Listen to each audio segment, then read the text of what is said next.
Huang merasa puas setelah berhasil menjadikan He Xiyu dan Ark berada di bawah kendalinya. 2 dari 5 target yang ia incar sudah cukup untuk meningkatkan kekuatannya secara signifikan. Huang menegaskan posisinya dengan merendahkan mereka yang kini berada di bawahnya. Ia menganggap menjadi bagian dari rasnya sebagai sebuah kehormatan besar bagi makhluk yang ia nilai lemah. Di tempat lain, Duan dan Sulan masih terus menyelidiki jejak keberadaan Huang. Duan menjelaskan bahwa bos mereka pernah menyebut adanya parasit kuat dengan kemampuan khusus bernama kawanan. Duan melanjutkan penjelasannya tentang sifat parasit tersebut. Semakin banyak parasit yang terkumpul, semakin besar pula peningkatan kekuatan induknya dibandingkan anak-anaknya. Sulan menyimpulkan bahwa parasit bersembunyi di black market untuk memperkuat diri. Duan membenarkan hal itu dan menjelaskan bahwa potion buatan manusia sengaja digunakan sebagai umpan. Sulan mulai memikirkan cara untuk menghadapi ancaman parasit. Ia langsung menanyakan metode yang bisa digunakan untuk mengalahkan makhluk tersebut. Duan menjelaskan bahwa parasit tingkat tinggi bisa terdeteksi melalui dark power di tubuh mereka. Untuk mengalahkan mereka, satu-satunya cara adalah menggunakan Divine Artifact.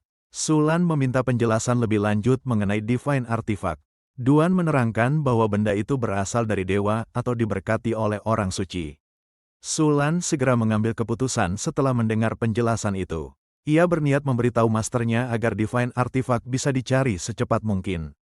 Di dalam hatinya, Sulan mengakui bahwa mereka belum tahu cara menemukan Divine Artifact. Namun ia merasa setidaknya mereka harus berusaha menemukan satu petunjuk.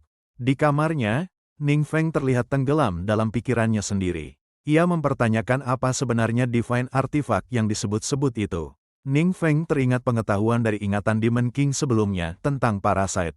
Ia memahami bahwa parasit berbagi rasa sakit dengan induknya dan hanya bisa dikalahkan oleh Divine Artifact. Setelah dipikirkan lebih jauh, Ning Feng meragukan keberadaan Divine Artifact di dunia ini. Ia merasa benda semacam itu seharusnya tidak ada. Ning Feng menyadari bahwa parasit bergerak sangat hati-hati dan berbahaya jika dibiarkan. Ia mulai bertanya-tanya bagaimana cara menemukan mereka sebelum kekacauan terjadi. Saat Ning Feng masih berpikir, ponselnya tiba-tiba berdering. Panggilan masuk itu langsung memecah lamunannya. Duan menghubungi Ning Feng dan langsung melaporkan situasi darurat. Ia menyebut adanya dark power dalam jumlah besar di Guild Azure Sharp. Sesuai dugaan sebelumnya, Duan menambahkan bahwa mereka tidak bisa menghubungi seluruh anggota guild. Situasi semakin buruk karena He Xiyu dan beberapa petualang kuat juga berada di sana. Mendengar laporan itu, Ning Feng langsung bangkit dari tempat tidurnya. Ia memutuskan untuk segera pergi agar kekacauan tidak semakin meluas. Di atap Guild Azure Sharp, Huang berdiri bersama He Xiyu dan Ark. Ia menyadari bahwa waktunya untuk bersembunyi telah berakhir. Di sekitar mereka, puluhan pasukan parasit kuat telah berkumpul. Pasukan itu menunjukkan hasil dari kekuatan yang telah Huang ciptakan. He Xiyu melaporkan bahwa seluruh anggota klan telah berkumpul. Huang menanggapi laporan itu dengan puas. Tiba-tiba, Huang menoleh ke arah lain. Ia merasakan adanya kehadiran yang tidak ia perkirakan sebelumnya.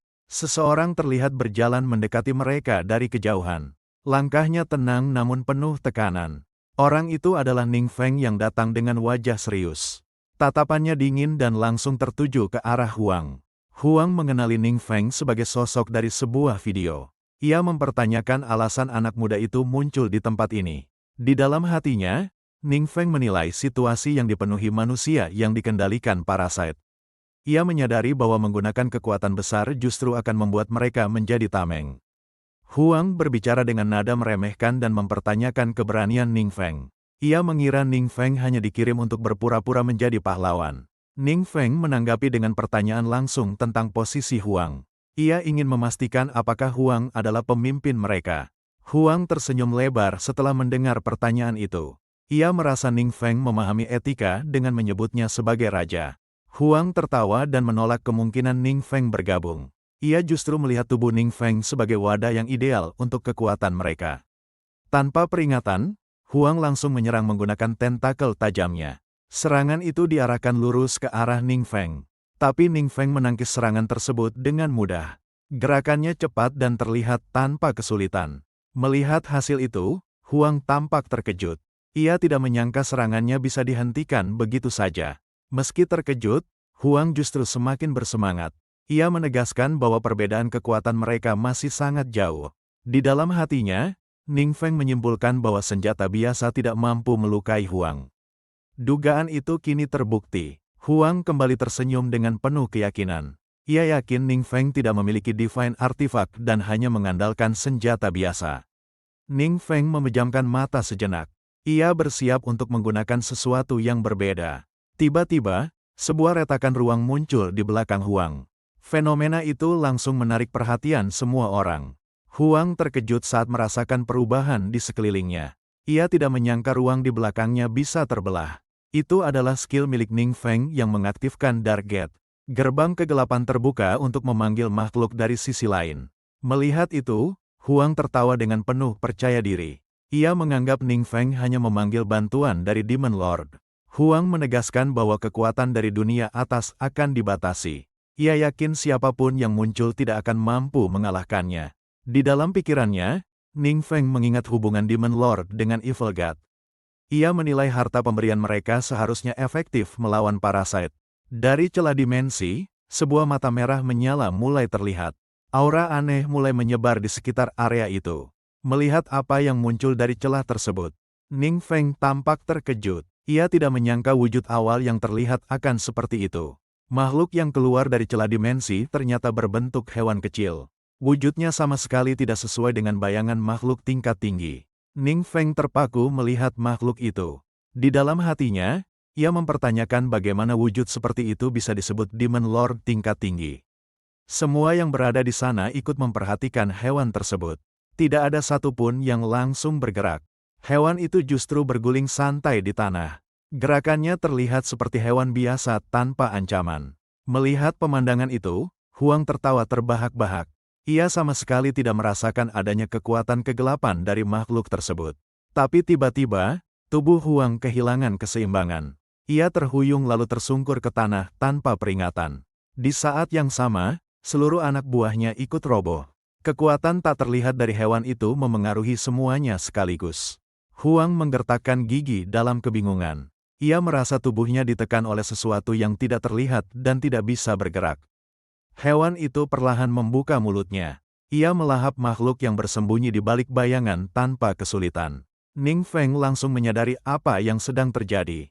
Hewan itu memakan parasit yang bersembunyi, sesuatu yang bahkan terasa seperti keajaiban. Di dalam hatinya, Huang mulai panik. Ia menyadari bahwa makhluk yang dipanggil Ning Feng jauh di luar perhitungannya. Ning Feng mengingatkan Huang pada ucapan sebelumnya tentang ketidakterkalahkan. Sikap Huang langsung berubah dan ia memohon agar tidak diperlakukan serius. Ning Feng mengeluarkan ponselnya dengan tenang. Ia meminta bantuan untuk menyelesaikan riset video yang sedang ia kerjakan. Ia mulai merekam Huang yang kembali ke wujud monster aslinya. Pertanyaan pertama langsung diarahkan pada cara Huang masuk ke dunia ini. Huang menjelaskan bahwa ia memanfaatkan kelengahan seseorang di alam rahasia. Dengan merasuki tubuh itu, ia berhasil memasuki dunia manusia. Ning Feng memastikan posisi Huang di alam rahasia. Huang mengakui bahwa dirinya memang merupakan bos tersembunyi di sana. Huang menceritakan awal kelemahannya dan alasan bersembunyi di black market. Setelah kekuatannya meningkat, ia mulai mengendalikan manusia melalui larva dan menargetkan guild tertentu. Video tersebut disiarkan kepada para ketua 7 guild besar yang tersisa. Mereka menyaksikannya saat sedang mengadakan rapat bersama. Liu Yingzhen mengakui lemahnya sistem keamanan dunia manusia. Ia menyatakan bahwa mereka harus mengandalkan Ning Feng untuk menangani ancaman ini. Zhang Yanchuan menyebut bahwa tanpa campur tangan Ning Feng, Guild Azure Sharp mungkin sudah hancur. Ia menilai situasi itu sebagai hal yang nyaris tak terhindarkan. Wang Bo menyatakan bahwa bahkan 7 guild teratas tidak akan mampu berbuat banyak. Ia menganggap kejadian ini sudah berada di luar kendali manusia. Lao Feng mencoba menenangkan semua pihak. Ia menegaskan bahwa Ning Feng dan Mysterious Powerhouse berada di sisi mereka. Semua yang hadir menyatakan persetujuan secara serentak. Tidak ada satupun yang menolak keputusan tersebut. Keesokan harinya, Lao Feng mendatangi Ning Feng di kediamannya. Ia menyampaikan rencana pemerintah untuk mendirikan perusahaan potion tingkat tinggi. 80% keuntungan diberikan kepada Mysterious Powerhouse. Mendengar pembagian keuntungan itu, Ning Feng merasa tenang. Ia menilai kesepakatan tersebut sangat menguntungkan baginya. Lao Feng juga menyampaikan rencana penghargaan dari negara. Upacara dan wawancara media akan dilakukan saat penutupan KAM. Ning Feng tersenyum mendengar rencana tersebut. Ia melihatnya sebagai kesempatan untuk mengumpulkan Power of Fight. Ning Feng menandatangani dokumen yang disiapkan. Ia meminta Lao Feng untuk membantunya mengatur semua proses tersebut. Setelah Lao Feng pergi, Ning Feng berbicara dengan Duan tentang hewan tadi. Duan menawarkan diri untuk membawa hewan itu ke alam rahasia. Tujuannya adalah mencari sumber makanan yang sesuai. Di dalam hatinya, Duan menilai hewan itu sebagai pet yang sangat berbahaya. Ia merasa kekuatannya sendiri masih jauh tertinggal. Ning Feng mengelus hewan tersebut dengan santai. Ia menyimpulkan bahwa kemampuan makhluk itu mirip domain efek. Hewan itu tiba-tiba mengendus liontin Han Yin yang dikenakan Ning Feng. Perhatiannya tertuju penuh pada benda tersebut. Ning Feng menyadari kebiasaan aneh itu. Ia mulai bertanya-tanya apakah hewan tersebut memiliki hubungan dengan Han Yin. Ning Feng akhirnya memberi nama pada hewan itu. Ia memilih nama Momo karena sifatnya yang santai dan lambat. Setelah memberi nama hewan itu, Ning Feng langsung berangkat menuju kamp pelatihan. Ia meninggalkan urusan sebelumnya untuk sementara waktu. Sesampainya di sana, seseorang langsung mencarinya di tengah keramaian. Terdengar orang-orang mempertanyakan keberadaan seorang pahlawan. Seorang gadis kecil mendekati Ning Feng dengan wajah penuh antusias. Perhatiannya sepenuhnya tertuju padanya. Gadis itu menanyakan apakah Ning Feng adalah pahlawan yang ia cari. Ning Feng sendiri tampak kebingungan dengan sebutan tersebut. Feng Rui kemudian menyapa gadis itu dengan akrab. Ia menyapanya dengan sebutan Profesor Xie. Ning Feng terkejut saat mengetahui status gadis itu. Ia tidak menyangka akan gadis kecil itu ternyata seorang profesor. Feng Rui memperkenalkan Profesor Xie Yan secara resmi. Ia menjelaskan posisi dan kontribusi besar Profesor Xie terhadap penelitian alam rahasia. Mendengar penjelasan itu, Ning Feng merasa kagum. Ia menanggapi dengan kekagetan yang tulus. Profesor Xie justru memuji Ning Feng atas pencapaiannya. Ia menyebut bahwa dirinya datang khusus untuk melihat sosok yang disebut sebagai pahlawan. Ning Feng tertawa canggung menanggapi pujian tersebut. Di dalam hatinya, ia baru mengingat peran besar Profesor Xie di dunia riset. Profesor Xie mengajak Ning Feng untuk sarapan bersama. Ajakan itu terdengar seolah ia sudah menyiapkan sesuatu untuk mereka. Mereka kemudian menuju ruang makan. Profesor Xie menjelaskan bahwa makanan yang disajikan berasal dari daging monster. Ning Feng dan yang lainnya mencoba makanan tersebut. Mereka mengakui rasa dan teksturnya jauh dari dugaan awal. Di tengah percakapan, Dasu menyadari ketidakhadiran Guru Li. Feng Rui ikut merasa heran karena biasanya Guru Li bangun pagi. Sementara itu, Guru Li ternyata sedang sibuk bekerja di laboratorium. Ia masih tenggelam dalam pekerjaannya sejak malam. Di dalam hatinya, Guru Li mengeluhkan kebiasaan kerja Profesor Xie. Namun ia juga menyadari bahwa Ning Feng sengaja tidak dipanggil agar bisa beristirahat. Guru Li merasa perlakuan Profesor Xie terhadap orang-orang sangat berbeda. Perbedaan itu terasa jelas baginya. Profesor Xie menyinggung video tugas yang pernah dilakukan Ning Feng. Ia menilai pencapaian itu tidak masuk akal untuk usia Ning Feng. Wang Yue menambahkan penjelasan tentang prestasi akademik Ning Feng. Mendengarnya, Profesor Xie merasa hal itu masuk akal. Profesor Xie mengungkap ketertarikannya pada sosok yang cerdas sekaligus kuat.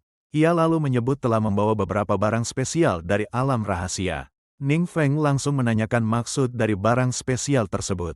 Rasa penasarannya mulai muncul. Profesor Xie membawa mereka menuju laboratorium kamp pelatihan. Ia menyinggung bahwa ini mungkin kunjungan pertama Ning Feng ke tempat itu. Guru Li yang berada di sana tampak terkejut melihat Profesor Xie datang. Namun ia diminta untuk melanjutkan pekerjaannya seperti biasa. Di dalam hatinya, Guru Li merasa situasinya terasa tidak biasa. Kehadiran mereka memberi tekanan seolah ada inspeksi penting. Tatapan mereka yang mengamati pekerjaan Guru Li membuatnya semakin canggung. Ia berusaha tetap fokus meski merasa diawasi. Tiba-tiba, liontin milik Ning Feng memancarkan cahaya tipis. Perubahan itu terjadi tanpa peringatan. Ning Feng merasakan fluktuasi energi dari liontin Han Yin. Ia menduga ada sesuatu di sekitarnya yang memengaruhi benda itu. Profesor Xie kemudian menunjukkan benda yang sedang diteliti Guru Li. Ia meminta Ning Feng untuk menilai apa sebenarnya benda tersebut. Ning Feng mengamati bentuk dan strukturnya dengan saksama. Ia menyimpulkan bahwa benda itu mirip bongkahan dinding atau patung. Profesor Xie membenarkan analisis tersebut. Ia menjelaskan bahwa penemuan ini menunjukkan kemungkinan adanya peradaban di alam rahasia. Ning Feng terkejut mendengar istilah peradaban yang hilang. Ia mulai memikirkan makna dari temuan itu. Profesor Xie menjelaskan kondisi lembah tempat bongkahan itu ditemukan. Karena monster kuat di sana, mereka hanya membawa sedikit barang dan kembali. Di dalam hatinya, Ning Feng mulai mengaitkan temuan itu dengan Han Yin. Ia bertanya-tanya apakah tempat itu berhubungan dengannya. Ning Feng meminta izin untuk mengamati bongkahan tersebut lebih dekat. Profesor Xie langsung mengizinkannya. Saat mengamatinya, Ning Feng merasakan energi kristal itu diserap oleh liontin Han Yin. Ia menduga kedua benda itu saling terhubung. Profesor Xie menanyakan pendapat Ning Feng setelah pengamatan itu. Ning Feng menyimpulkan bahwa ia perlu meneliti langsung alam rahasia untuk memastikan dugaannya. Profesor Xie membawa Ning Feng dan kelompoknya memasuki sebuah alam rahasia untuk melakukan eksplorasi. Ia juga memperkenalkan tim risetnya yang akan membantu selama mereka berada di dalam area tersebut. Tim riset menyambut Ning Feng dengan sikap sangat hormat dan antusias. Mereka menegaskan kesiapan membantu apapun yang dibutuhkan selama eksplorasi berlangsung. Feng Rui memperhatikan sikap tim riset dengan heran di dalam hatinya. Ia menyadari bahwa orang-orang ini adalah mahasiswa elit yang jarang menunjukkan rasa hormat seperti itu. Chang Mukyu ragu apakah dirinya pantas ikut ke tempat ini. Wang Yue menegaskan bahwa mereka adalah satu tim sehingga tidak ada alasan untuk ditinggalkan. Profesor Xie memulai eksplorasi dengan semangat tinggi. Ia terlihat sangat berenergi saat memimpin kelompok memasuki area penelitian. Seluruh tim mulai meneliti lingkungan sekitar dengan serius. Mereka memeriksa, mencatat, dan mengumpulkan data dari setiap sudut alam rahasia tersebut. Tiba-tiba, seekor monster cacing raksasa muncul dari dalam tanah. Kemunculannya langsung mengganggu proses penelitian yang sedang berlangsung. Profesor Xie terkejut melihat monster besar itu muncul secara mendadak. Situasi berubah menjadi tegang dalam sekejap. Dasu bergerak cepat dan langsung memotong monster tersebut. Ning Feng segera menenangkan semua orang dan meminta mereka menjaga jarak. Ia memastikan situasi tetap terkendali setelah monster dikalahkan. Tim riset sangat terkesan melihat monster sebesar itu dikalahkan dengan satu serangan. Mereka menyadari bahwa para anak muda ini memiliki kekuatan luar biasa. Dasu memanggil Profesor Xie setelah menemukan sesuatu yang mencurigakan. Temuannya menarik perhatian seluruh kelompok. Dasu menunjukkan sebuah ruang bawah tanah yang menjadi tempat keluarnya monster tersebut. Lokasi itu terlihat seperti pintu masuk tersembunyi. Mereka memutuskan untuk masuk ke dalam ruang bawah tanah itu bersama-sama. Tujuannya adalah memeriksa apa yang ada di dalamnya. Profesor Xie mengamati struktur di dalam dan menduga tempat itu adalah peninggalan peradaban yang telah hilang. Ia juga mempertimbangkan kemungkinan bahwa peradaban tersebut punah akibat monster yang mengambil alih wilayah ini. Di dalam hatinya, Ning Feng menilai hipotesis Profesor Xie masuk akal. Ia teringat pengalaman pelatihan di alam rahasia milik Azure Sharp Guild yang juga memiliki peradaban sendiri. Liontin milik Ning Feng tiba-tiba memancarkan cahaya tipis. Perubahan itu terjadi tanpa peringatan dan langsung menarik perhatiannya. Cahaya liontin tersebut bereaksi terhadap kristal yang berada di sekitar mereka. Keduanya tampak saling bersinergi secara alami. Ning Feng menyadari adanya pecahan kristal serupa yang kembali muncul di tempat ini. Ia mulai bertanya-tanya apakah masih ada kristal lain di dalam reruntuhan tersebut. Tim riset mendeteksi adanya kekuatan gelap dari dalam area tersebut. Temuan itu segera dilaporkan kepada Profesor Xie. Di dalam, terdapat susunan pilar batu yang membentuk sebuah lingkaran sihir. Struktur itu terlihat sebagai pusat dari energi yang terdeteksi. Profesor Xie memastikan bahwa sumber kekuatan gelap berasal dari bagian atas lingkaran tersebut. Ia segera mengarahkan perhatian semua orang ke sana. Ning Feng merasakan energi yang sangat mirip dengan lingkaran sihir pemanggil Evil God. Namun kekuatan ini terasa jauh lebih besar dari yang pernah ia temui sebelumnya. Di sana, berdiri monster berbentuk manusia yang memegang tongkat. Sosok tersebut jelas merupakan pemimpin para monster di tempat itu. Di sekelilingnya, terlihat segerombolan monster mirip goblin. Mereka tampak siap bergerak mengikuti perintah pemimpinnya. Pemimpin monster memberikan perintah kepada bawahannya. Para monster goblin langsung bergerak menyerang tanpa ragu. Dasu memperingatkan bahwa jumlah monster terlalu banyak dan pergerakan mereka sangat cepat. Feng Rui tetap tenang karena bagian belakang sudah diamankan oleh Ning Feng. Dasu menebas monster-monster yang mendekat tanpa memberi celah. Serangannya membentuk garis pertahanan yang solid di garis depan. Profesor Xie menyadari bahwa monster-monster itu seolah tidak ada habisnya. Ia menahan tim riset agar tidak ikut bertarung karena khawatir justru menjadi beban. Profesor Xie memikirkan tekanan besar yang harus ditanggung Ning Feng dan kelompoknya. Ia menyadari bahwa beban pertarungan sepenuhnya berada di pundak mereka. Wang Yue berniat mencoba menghabisi pemimpin monster di bagian atas. Ning Feng mengizinkan mereka pergi dan memilih menahan area tersebut sendirian. Setelah Wang Yue pergi, Ning Feng mulai menghabisi monster goblin di hadapannya. Ia menjaga area itu agar tidak ditembus oleh gelombang monster. Tim riset terkejut melihat Ning Feng menahan serangan monster sendirian. Mereka tidak menyangka ia mampu menghadapi situasi seperti itu tanpa bantuan. Ning Feng membiarkan Wang Yue memimpin pertempuran melawan bos. Ia yakin Chang Muqiu, guruku, dan Kak Lan cukup kuat berkat pelatihan khususnya. Sisa monster goblin mulai gemetaran dan ragu untuk mendekat. Keberanian mereka runtuh setelah melihat kekuatan Ning Feng. Tim riset menyadari bahwa monster-monster itu ketakutan pada Ning Feng. Mereka mulai mempertanyakan betapa kuatnya generasi muda saat ini. Wang Yue dan timnya bergerak menuju pemimpin monster. Mereka bersiap menghadapi kemampuan penyembuhan dan pertahanannya. Mereka menggunakan debu untuk menutupi pandangan musuh. Langkah itu bertujuan membatasi pergerakan dan penglihatan lawan. Saat bos monster mencoba mengusir debu tersebut, ia tiba-tiba terkejut. Perubahan situasi terjadi dalam sekejap. Wang Yue melepaskan anak panah dari balik kepulan debu. Serangan itu langsung mengakhiri hidup pemimpin monster. Sementara itu, di lokasi pintu masuk sebelumnya, sekelompok orang lain tiba di alam rahasia tersebut. Mereka menyadari bahwa ada pihak lain yang lebih dulu masuk. Kelompok itu segera bergerak masuk dengan tergesa-gesa. Tujuan mereka adalah menemukan sesuatu sebelum pihak lain lebih dulu mencapainya.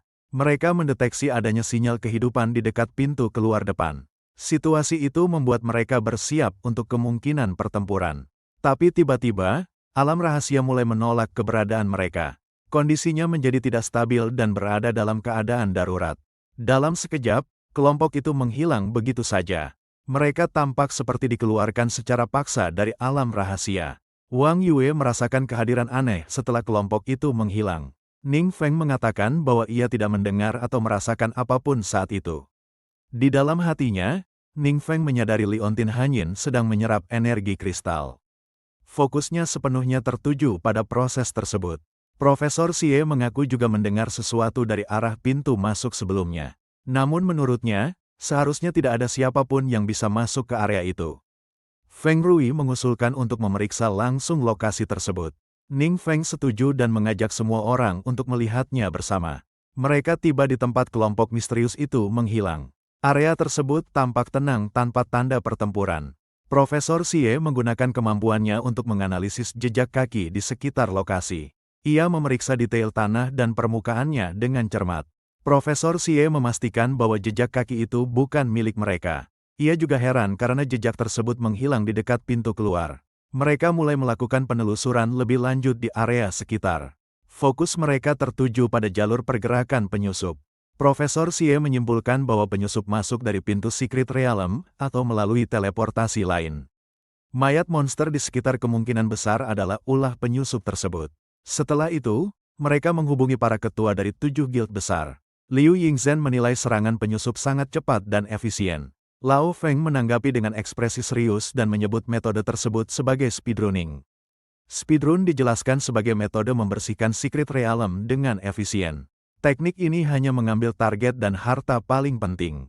Wang Bo terkejut karena metode seperti itu muncul di Secret Realm sulit ini. Ia merasa hanya tim Ning Feng yang seharusnya mampu melakukannya. Profesor Xie mulai mempertimbangkan kemungkinan penyusup berasal dari dunia lain. Dugaan itu muncul dari pola dan hasil penyerangan mereka. Ia menjelaskan bahwa Secret Realm ini menyimpan peninggalan dari dunia lain.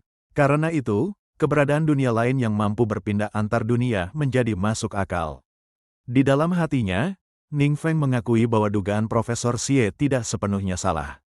Ia sendiri telah melihat dunia lain melalui ingatan Raja Iblis. Profesor Xie menyatakan bahwa niat penyusup menjadi faktor terpenting. Jika mereka bermusuhan, maka ancaman baru akan muncul selain monster.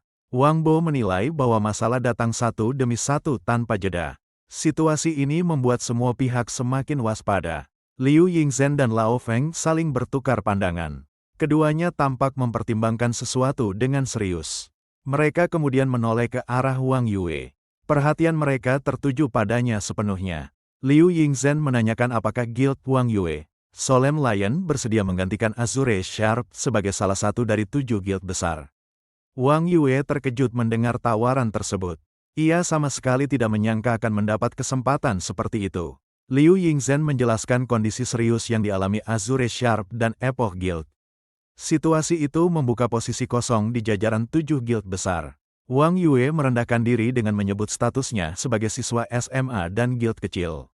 Liu Yingzhen menegaskan bahwa semua ketua guild telah menyetujuinya. Wang Yue menoleh ke arah Ning Feng untuk mencari dukungan. Ning Feng hanya tersenyum dan memberinya kepercayaan penuh. Di dalam hati para ketua guild, dukungan Ning Feng sudah lebih dari cukup. Hal itu membuat posisi Wang Yue menjadi sangat kuat. Wang Yue akhirnya menyatakan kesediaannya untuk mencoba posisi tersebut. Ia meminta bimbingan jika melakukan kesalahan. Para ketua guild menyambut keputusan itu dengan tawa dan persetujuan. Suasana menjadi jauh lebih santai. Anggota tim Wang Yue saling berbisik dengan wajah tidak percaya. Dasu merasa bingung dengan perubahan besar yang terjadi begitu cepat. Di dalam hatinya, Ning Feng menyadari bahwa rencana power building miliknya semakin maju. Bergabungnya Wang Yue ke 7 guild besar menjadi langkah penting. Tiba-tiba, Ning Feng mendengar suara samar yang memanggilnya. Suara itu terdengar seolah berasal dari dalam dirinya sendiri. Ning Feng terkejut dan segera menoleh ke sekeliling. Ia menyadari tidak ada seorang pun yang tampak menyadari suara tersebut. Ia mengenali suara itu sebagai milik Han Yin. Kesadaran itu membuatnya semakin bingung. Tim riset mengingatkan semua orang untuk mempercepat pekerjaan dan tetap waspada. Mereka diminta melapor jika terjadi hal tidak biasa. Sebagian anggota tim riset membicarakan identitas asisten Profesor Ning. Mereka mengaitkannya dengan pahlawan yang baru saja diwawancarai. Anggota lain menyebut kehadiran Ning Feng memberikan rasa aman. Mereka tidak menyangka sosok muda itu memiliki kemampuan tingkat atas. Ning Feng berada di dalam tenda bersama Profesor Xie. Keduanya memeriksa kristal yang bersinergi dengan liontin milik Ning Feng. Di dalam hatinya, Ning Feng menyadari liontin itu berhenti menyerap energi. Ia juga kembali mempertanyakan apakah suara tadi benar-benar nyata. Tiba-tiba, suara itu kembali terdengar memanggilnya. Panggilan tersebut terdengar lebih jelas dari sebelumnya. Ning Feng mencoba berkomunikasi melalui pikiran. Han Yin membalas dan memastikan bahwa dirinya benar-benar telah sadar kembali. Ning Feng meminta penjelasan tentang apa yang sebenarnya terjadi. Han Yin mengaku tidak tahu pasti dan menduga kebangkitannya terkait kristal. Han Yin menjelaskan bahwa Heart of the World adalah inti dari suatu dunia. Inti ini terbentuk dari perpaduan hukum alam semesta. Ia menjelaskan bahwa dunia masih bisa pulih selama Heart of the World tidak rusak. Namun kehancurannya akan menyebabkan kehancuran total. Han Yin menyebut bahwa Heart of the World adalah sumber kekuatan para dewa. Di masa lalu, kekuatan itu digunakan untuk membangkitkan pengikut. Saat Ning Feng meminta kelanjutan penjelasan, Han Yin berhenti. Ia mengaku ingatannya belum sepenuhnya pulih. Ning Feng menyuruh Han Yin untuk fokus memulihkan diri. Namun Han Yin merasa dirinya telah mengecewakan Ning Feng. Di dalam hatinya, Ning Feng merasa khawatir dengan kondisi Han Yin. Ia menduga metode kebangkitan ini memiliki efek samping serius. Tim riset melaporkan bahwa penggalian hampir selesai. Mereka hanya menemukan bangunan terbengkalai tanpa temuan berharga. Sementara Wang Yue berdiskusi dengan para ketua guild mengenai penutupan Secret Realm. Mereka sepakat bahwa keberadaan penyusup terlalu berbahaya. Wang Yue tampak ragu saat dimintai pendapat. Ia belum terbiasa mengambil keputusan besar. Lao Feng mengingatkan bahwa Wang Yue kini bagian dari 7 guild besar. Keputusan penyegelan membutuhkan persetujuan para presiden. Wang Yue menyatakan persetujuannya terhadap rekomendasi tersebut. Keputusan untuk menyegel Secret Realm akhirnya disepakati. Keesokan paginya, Ning Feng sedang mandi di kamarnya. Suasananya tenang sebelum sesuatu terjadi. Han Yin tiba-tiba bersuara dan mengatakan bahwa ia telah mengingat sesuatu. Hal itu membuat Ning Feng terkejut. Ning Feng menyelesaikan mandinya dengan cepat. Ia lalu meminta Han Yin menjelaskan apa yang diingat. Han Yin menjelaskan bahwa ini berkaitan dengan kebangkitannya. Nada suaranya terdengar sangat serius. Han Yin mulai menjelaskan bahwa para dewa dulu membangkitkan pengikut menggunakan Heart of the World. Namun proses itu membawa konsekuensi berbahaya. Han Yin menjelaskan bahwa para dewa akhirnya mengeksekusi para pengikut yang bangkit. Keputusan itu diambil karena kebangkitan tersebut membawa risiko besar. Han Yin menyatakan bahwa ia tidak takut mati. Namun ia tidak ingin menjadi beban bagi Ning Feng. Di dalam hatinya, Ning Feng terkejut mendengar penjelasan itu. Ia menyadari ironi karena dirinya sendiri telah menjadi evil god. Han Yin menanyakan apakah Ning Feng merasakan ketidaknyamanan. Ning Feng menjawab bahwa ia tidak merasakan apapun yang aneh. Ning Feng teringat pada skill pasif miliknya. Skill itu membuatnya kebal terhadap serangan balik kekuatan gelap. Ning Feng bertanya apakah kebangkitan Han Yin hanya berdampak padanya. Han Yin mengaku tidak mengetahui jawabannya. Ning Feng meminta Han Yin untuk terus hidup setelah kebangkitannya. Ia menegaskan bahwa masalah akan dihadapi saat benar-benar muncul. Han Yin menangis karena terharu mendengar keputusan tersebut. Tapi ia tetap khawatir akan menjadi beban di masa depan. Ning Feng menyatakan masih ada satu hal penting yang perlu ia sampaikan. Ucapannya membuat suasana menjadi lebih serius. Ning Feng memberitahu Han Yin bahwa dirinya adalah evil god. Pengakuan itu membuat Han Yin terkejut. Ning Feng menjelaskan bagaimana para dewa menyebutnya sebagai dewa jahat.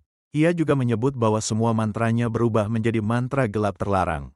Han Yin menolak anggapan bahwa Ning Feng adalah dewa jahat. Ia justru menyalahkan para dewa atas kehancuran klannya. Han Yin menegaskan kesetiaannya pada Ning Feng. Ia siap berdiri di sisinya apapun yang terjadi. Ning Feng merasa senang atas kepercayaan tersebut. Ia berjanji akan melindungi semua orang dari bahaya yang berkelanjutan. Han Yin mengungkapkan kebahagiaannya bisa menemani Ning Feng kembali. Ning Feng memintanya untuk tidak menangis. Ning Feng berbaring di kasurnya sambil merenung. Ia mempertanyakan konsep world level yang baru ia dengar. Han Yin menjelaskan bahwa world level berkaitan dengan pengakuan para dewa terhadap suatu dunia. Tidak semua dunia mendapat perhatian mereka. Ia menjelaskan bahwa kehidupan cerdas hanya menarik perhatian awal para dewa. Perhatian itu belum tentu berarti bantuan nyata. Han Yin melanjutkan bahwa dunia harus melewati ujian para dewa.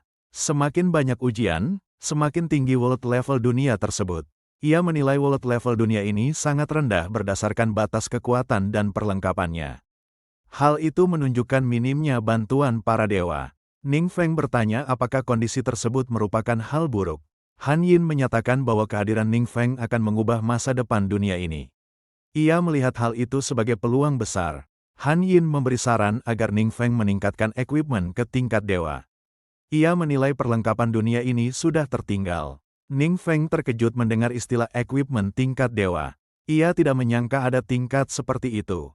Han Yin menjelaskan bahwa equipment tingkat dewa dibuat oleh para pengikut setia.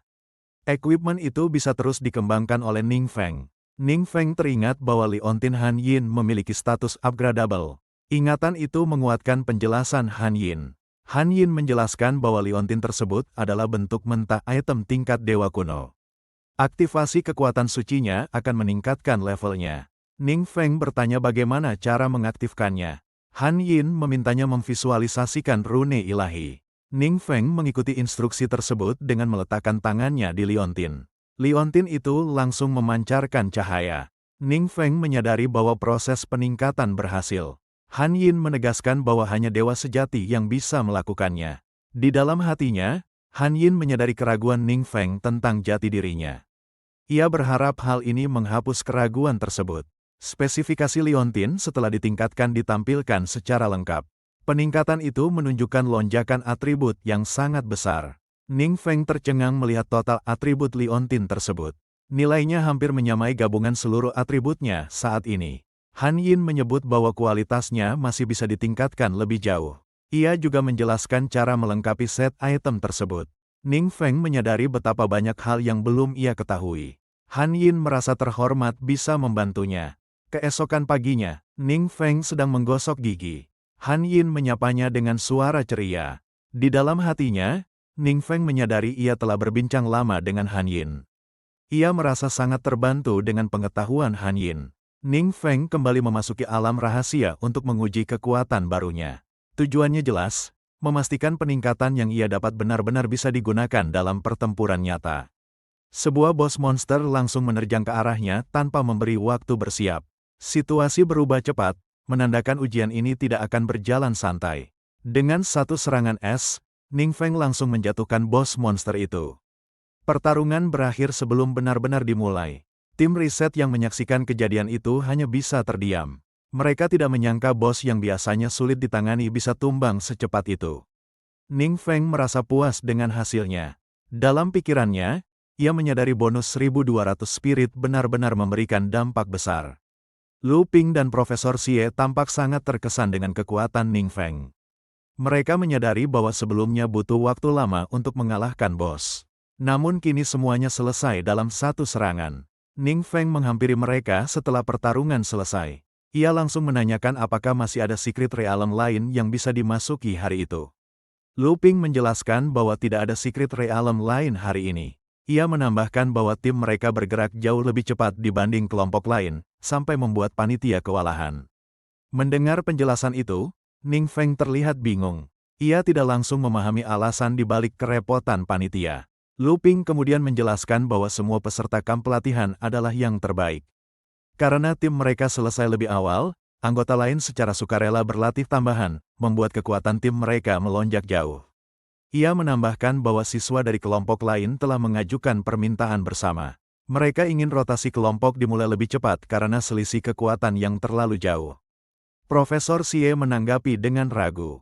Ia mempertanyakan apakah para guru lain tidak akan keberatan dengan situasi seperti ini. Lu Ping menjelaskan bahwa sebenarnya banyak guru ingin bergabung.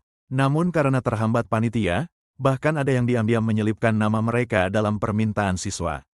Profesor Xie tertawa mendengar penjelasan itu. Ia merasa puas karena tidak ada yang bisa mengambil asisten pengajar mereka. Tiba-tiba, Han Yin berbicara kepada Ning Feng melalui pikiran. Ning Feng langsung waspada dan bertanya apakah ada sesuatu yang tidak beres.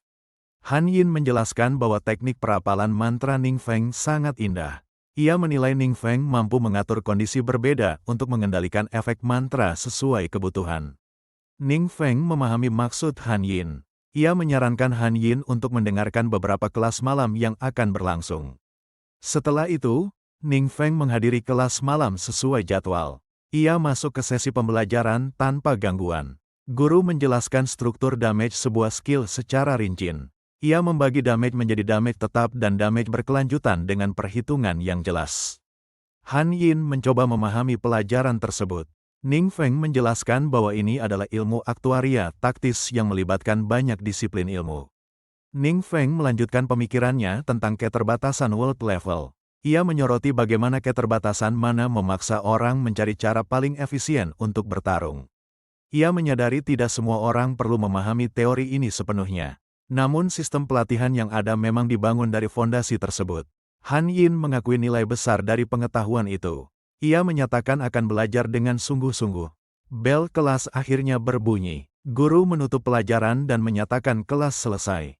Setelah kelas, Ning Feng berjalan di taman bersama Wang Yue. Suasana terlihat tenang tanpa gangguan. He Xixiong yang kebetulan berada di sana melihat mereka. Perhatiannya langsung tertuju pada Ning Feng. He Xixiong segera menyapa Ning Feng dengan sikap gugup. Gesturnya menunjukkan rasa canggung yang jelas. Ning Feng mengenali He Xixiong. Dalam pikirannya, ia bertanya-tanya apa tujuan kedatangannya. Ning Feng menyadari mereka jarang berinteraksi selama kamp pelatihan. Ia merasa aneh melihat He Xixiong begitu gelisah. He Xixiong membungkuk dalam-dalam di hadapan Ning Feng. Ia menyampaikan rasa terima kasih atas bantuan yang menyelamatkan saudaranya dan guild mereka. Ning Feng terkejut mendengar itu. Ia menanggapi dengan rendah hati dan mengatakan semuanya hanya kebetulan. Dalam hati, He Xixiong menyesali sikapnya di masa lalu. Ia menyadari kesalahannya karena menjaga jarak dan meremehkan Ning Feng. Ning Feng merasa He Xixiong seolah ingin mengatakan hal lain. Namun karena tidak dekat, ia bingung harus merespons bagaimana. He Xixiong mengeluarkan sebuah benda sebagai hadiah. Ia berharap Ning Feng bersedia menerimanya sebagai tanda terima kasih. Ning Feng dan Han Yin sama-sama terkejut melihat benda itu. Mereka menyadari itu adalah fragmen lain dari Heart of the World. Sebelumnya, Han Yin pernah menjelaskan fungsi fragmen tersebut. Fragmen Heart of the World bisa membuka kembali akses ke dunia yang telah hancur. Ning Feng akhirnya memahami mekanisme Secret Realm. Ia juga menyadari alasan para penyusup mengincar fragmen tersebut. Han Yin menegaskan bahwa Heart of the World adalah sumber daya tingkat tinggi. Karena Ning Feng penakluk pertama Secret Realm, para penyusup ditolak oleh hukum alam. Kembali ke saat ini, He Sixiong menjelaskan asal fragmen itu. Ia yakin benda tersebut akan lebih berguna di tangan Ning Feng. Ning Feng menerima fragmen itu dengan senang hati. Ia mengucapkan terima kasih atas hadiah tersebut.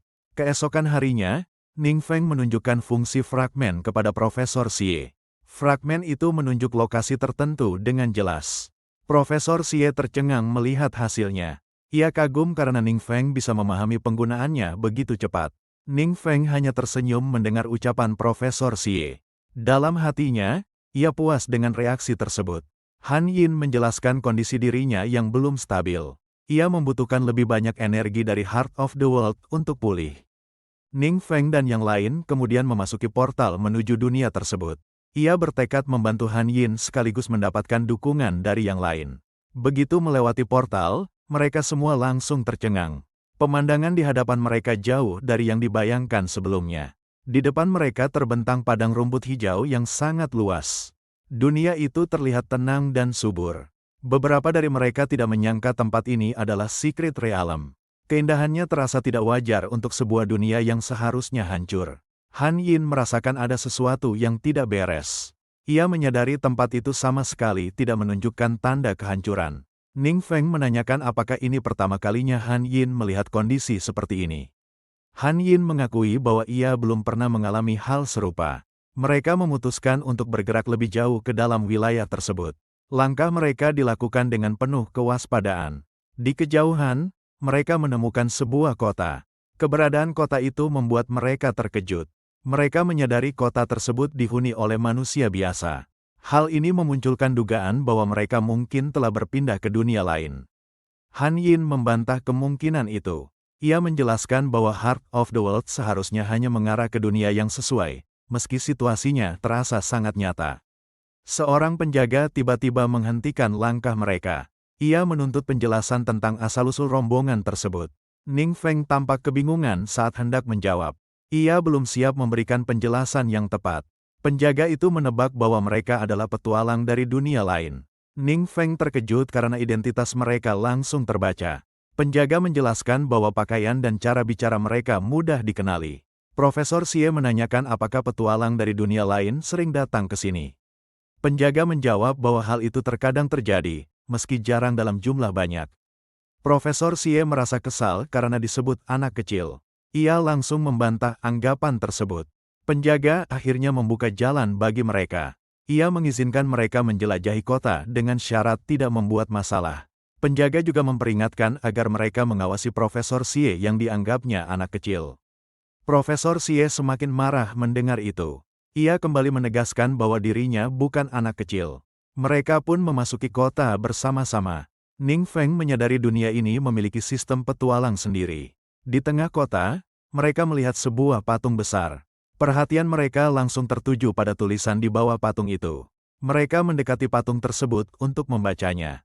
Nama pahlawan Alita dan gelarnya terpahat jelas. Ning Feng merasa aneh karena bisa memahami tulisan itu. Han Yin menjelaskan bahwa Heart of the World menciptakan koneksi pemahaman. Profesor Xie mulai membaca jasa-jasa sang pahlawan. Tulisan itu menceritakan perannya dalam menyelamatkan dunia. Prasasti tersebut menjelaskan serangan besar para demon di masa lalu. Alita digambarkan sebagai sosok yang mengembalikan kedamaian seorang diri. Wang Yue menyimpulkan bahwa dunia ini pernah diselamatkan oleh satu pahlawan. Profesor Xie menganggap itulah inti pesan prasasti. Su Ting dan Dasu merasa kagum dengan kisah tersebut. Mereka membandingkannya dengan kekuatan petualang dari dunianya. Tiba-tiba, sebuah suara masuk ke pikiran Feng Rui. Suara itu mendesaknya untuk segera melarikan diri. Feng Rui segera memberitahu yang lain tentang suara tersebut. Ia menyebutkan kata lari yang muncul lalu menghilang. Ning Feng memastikan detail yang Feng Rui lihat. Ia menanyakan apakah kata itu muncul tepat di bawah sebuah pohon. Ning Feng langsung menoleh ke sekeliling. Ekspresinya berubah saat menyadari ada sesuatu yang salah. Orang-orang di sekitar tiba-tiba menatap ke arah mereka. Tatapan itu terasa tidak wajar dan serempak. Pemandangan dunia tersebut berubah drastis dalam sekejap. Suasana indah sebelumnya langsung terasa mencekam. Orang-orang yang mereka lihat tadi berubah menjadi andit. Wujud mereka tidak lagi menunjukkan tanda kehidupan. Ning Feng segera meningkatkan kewaspadaan. Ia menyadari semua yang terjadi hanyalah sebuah ilusi, meski terasa nyata. Para andit mulai berlarian ke arah mereka. Jarak antara kedua pihak terus menyempit dengan cepat. Ning Feng menebas andit yang mendekat tanpa kesulitan. Serangannya langsung menghentikan gerakan musuh. Dasu ikut menyerang andit lain. Namun serangannya sama sekali tidak memberikan dampak. Dasu mulai panik melihat skill miliknya tertahan. Dalam hatinya, ia sadar dirinya tidak mampu melawan musuh ini. Salah satu andit mengangkat pedangnya ke arah Dasu. Serangan itu siap dilancarkan tanpa ampun. Dasu hanya bisa menutup mata dan pasrah. Ia tidak melihat jalan keluar dari situasi tersebut. Tiba-tiba, andit itu membeku di tempatnya. Serangan yang akan terjadi terhenti begitu saja. Han Yin muncul dengan wujud fisiknya.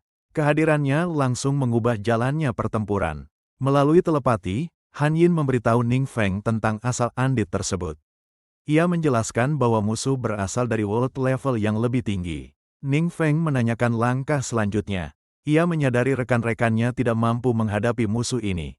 Han Yin menawarkan untuk menggunakan sisa energinya. Ia bersedia memanifestasikan diri sementara untuk membantu mengalahkan musuh. Ning Feng menyetujui rencana tersebut. Ia mempercayakan pertempuran ini kepada Han Yin. Rekan-rekan Ning Feng terkejut melihat kemunculan Han Yin. Ning Feng segera menjelaskan bahwa Han Yin adalah sekutu mereka. Han Yin maju menghadapi para andit. Ia berniat menenangkan situasi terlebih dahulu. Han Yin menembakkan kristal es ke arah musuh. Serangan itu melesat cepat tanpa ragu. Andit yang terkena serangan langsung membeku. Pergerakan mereka terhenti sepenuhnya. Wang Yue dan Dasu terkejut melihat kekuatan sihir tersebut. Mereka menyadari level kekuatan Han Yin jauh melampaui batas mereka. Patung Alita di tengah kota mulai berubah. Wujudnya perlahan menunjukkan tanda-tanda kehidupan. Profesor Xie menyadari sosok itu identik dengan patung sebelumnya. Ia langsung memahami bahwa sesuatu yang besar akan terjadi. Alita muncul dan menilai kekuatan Han Yin. Ia menyatakan bahwa kekuatan Han Yin tidak berarti di hadapan senjatanya. Han Yin menanggapi dengan tenang. Ia menegaskan bahwa dirinya saja sudah cukup untuk menghadapi Alita. Alita melepaskan auranya dan bersiap bertarung. Ia meremehkan Han Yin yang memilih bertarung sebagai penyihir. Han Yin menjawab dengan keyakinan penuh. Ia mengakui bahwa keberaniannya berasal dari dewa. Alita mengejek keyakinan tersebut. Ia mempertanyakan apakah para dewa benar-benar peduli pada manusia. Han Yin hanya menatap Ning Feng dengan penuh keyakinan. Tatapan itu menunjukkan siapa dewa yang ia maksud. Alita langsung menerjang tanpa memberi celah. Ia memanfaatkan momen ketika Han Yin tampak lengah. Han Yin mengaktifkan skillnya dan menyelimuti area dengan es dan air. Medan pertempuran langsung berubah. Alita merasakan kecepatan geraknya melambat. Ia menyadari adanya efek perlambatan berbasis air. Alita menggunakan senjatanya untuk menebas hambatan di sekitarnya. Ia meremehkan serangan Han Yin. Han Yin mulai menyadari sumber kekuatan Alita. Ia menduga senjata itu adalah inti kekuatan sebenarnya. Han Yin langsung mengaktifkan beberapa skill sekaligus. Serangan bertubi-tubi dilepaskan tanpa memberi Alita kesempatan. Alita terkejut melihat selisih kekuatan yang muncul di hadapannya. Ia tidak menyangka senjata divine miliknya tetap kalah jauh. Dada Alita tiba-tiba bercahaya tanpa kendali. Perubahan itu membuatnya kebingungan dan kehilangan ritme bertarung. Han Yin menjentikan jarinya tanpa ragu. Tubuh Alita langsung meledak di hadapan mereka. Semua orang terdiam menyaksikan akhir pertarungan itu. Profesor Xie merasakan tekanan luar biasa hanya dengan melihatnya. Han Yin menghampiri senjata Alita yang terjatuh. Ia menilai senjata itu kuat, namun jelas tidak sepenuhnya dikuasai pemiliknya. Saat Han Yin menyentuh senjata tersebut, energinya terserap. Perubahan itu terjadi secara tiba-tiba. Han Yin terkejut dengan reaksi senjata itu. Ia tidak menyangka akan terjadi penyerapan balik. Roh Alita muncul dari dalam senjata sambil tertawa. Ia mengejek Han Yin yang tidak memahami bahaya Godfall. Roh itu mengklaim dirinya tidak bisa dikalahkan selama Godfall masih ada. Keyakinannya terdengar mutlak. Ning Feng memanggil Han Yin dengan nada cemas. Ia khawatir kondisi sekutunya memburuk. Han Yin memastikan dirinya masih aman. Namun ia menjelaskan bahwa energinya terkuras dan tidak bisa mempertahankan wujud fisik. Ning Feng berniat memeriksa senjata tersebut secara langsung. Han Yin memperingatkannya agar berhati-hati. Saat menyentuh senjata itu, Ning Feng merasakan sesuatu yang tidak biasa. Ada reaksi yang berbeda dari sebelumnya. Roh Alita tertawa lebar melihat Ning Feng mendekat. Ia mengira Ning Feng akan menjadi sumber energi baru baginya. Ning Feng mencoba berkomunikasi dengan roh tersebut. Ia mempertanyakan alasan kegembiraan Alita. Alita terkejut karena Ning Feng bisa melihat dan mendengarnya. Ia tidak memahami bagaimana hal itu bisa terjadi. Alita menyadari ada sesuatu yang salah pada Godfall. Senjata itu tidak menyerap energi dan justru tampak ketakutan. Dalam pikirannya, Ning Feng mengingat notifikasi sistem yang muncul. Sistem mendeteksi senjata itu sebagai relik endgame. Ning Feng tersenyum setelah memahami situasinya. Ia memutuskan untuk tidak menyerap senjata itu secara terburu-buru. Ning Feng meminta Alita menjelaskan kebenaran yang terjadi. Ia ingin mengetahui asal mula semua ini. Rekan-rekannya terlihat kebingungan dengan situasi sekitar. Profesor Xie menyadari para Andit telah berhenti bergerak. Alita mulai menceritakan tentang negaranya yang indah. Ia menjelaskan bahwa mereka selalu melawan monster demi mempertahankannya. Suatu hari, Alita berburu monster bersama rekan-rekannya. Keadaan saat itu masih terkendali. Salah satu rekannya, Charon, menunjukkan sikap aneh. Alita langsung menyadari ada yang berbeda. Charon melihat notifikasi yang tidak bisa dilihat orang lain. Ia mengatakan bahwa dewa sedang memperhatikannya. Alita dan yang lain terkejut karena tidak melihat apapun. Mereka menduga Charon telah diakui oleh dewa. Sejak saat itu, setiap tindakan Charon selalu diperhatikan. Keberadaannya menjadi istimewa. Charon berlatih dan berburu monster tanpa henti. Usahanya membuat dewa senang dan memberinya rahmat. Saat menerima rahmat itu, Charon naik ke langit. Ia berpamitan dan mengatakan akan mengawasi mereka dari sisi dewa. Rekan-rekan Alita mencoba menenangkannya. Mereka percaya dewa akan menjaga negara mereka lebih dekat. Alita menerima kata-kata itu dengan senyum. Ia ikut mempercayai harapan tersebut. Namun tidak lama kemudian, sebuah bencana terjadi. Keadaan berubah drastis tanpa peringatan. Monster menjadi jauh lebih agresif dari sebelumnya. Serangan mereka datang bertubi-tubi. Hampir semua orang tewas dalam serangan itu. Hanya Alita dan beberapa orang yang tersisa. Alita diliputi amarah dan keputusasaan. Ia mempertanyakan keberadaan dewa yang tak kunjung muncul. Seorang rekannya bertanya dengan putus asa tentang nasib mereka. Situasi terasa tanpa harapan. Alita menatap ke depan dengan tekad kuat. Ia menyatakan masih ada satu harapan terakhir. Ning Feng menyimpulkan bahwa Alita menggunakan senjata itu untuk mengusir monster. Namun tindakan itu juga menghancurkan negaranya. Alita mengakui kebenaran tersebut. Ia menjelaskan penggunaan Power of Darkness mengikis kesadarannya dan mengubah dunia menjadi Secret Realm. Ning Feng menatap senjata Godfall dengan serius. Ia menyadari bahwa Power of Darkness selalu menuntut harga yang harus dibayar. Ning Feng menyadari ada perubahan di sekitarnya dan langsung menoleh ke arah sumbernya. Perhatiannya tertuju pada kehadiran seseorang yang baru saja muncul. Sosok yang muncul adalah Charon. Nama yang sebelumnya baru saja dibicarakan Alita. Ia keluar langsung dari celah dimensi di hadapan mereka. Charon langsung menyoroti senjata yang sedang dipegang Ning Feng. Ia menegaskan bahwa senjata tersebut adalah miliknya dan meminta agar dikembalikan.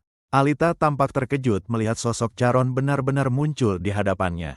Ia mempertanyakan apakah yang berdiri di sana benar-benar Charon yang ia kenal.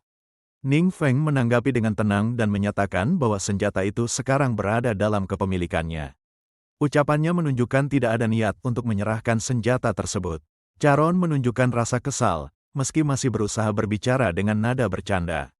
Ia menjelaskan bahwa senjata itu sengaja ditinggalkan untuk keperluan penyempurnaan ritual. Alita langsung menanggapi pernyataan tersebut dengan kebingungan. Ia mempertanyakan apa sebenarnya yang dimaksud dengan penyempurnaan ritual. Tatapan Charon berubah tajam dan nadanya menjadi mengancam. Ia menegaskan kembali kepemilikannya atas senjata itu dan memberi peringatan serius.